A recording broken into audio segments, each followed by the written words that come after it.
Welcome to Wizert.com. This is Ashwini, Maths tutor.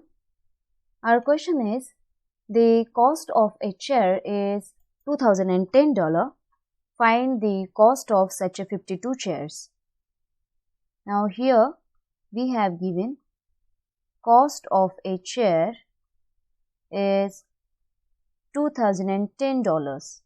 So to find the cost of 52 chairs, we need to multiply 52 by 210.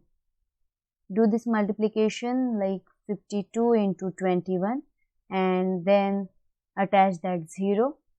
So 21 2s are 42, 4 carry over, 21 5s are 105, plus 4 is 109. So here we get 10920, that is 10,920.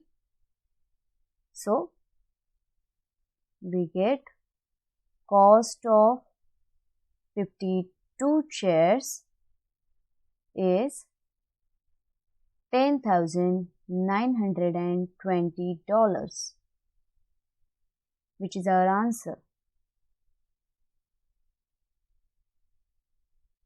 $10,920. And from available options, we have option C as $10,920.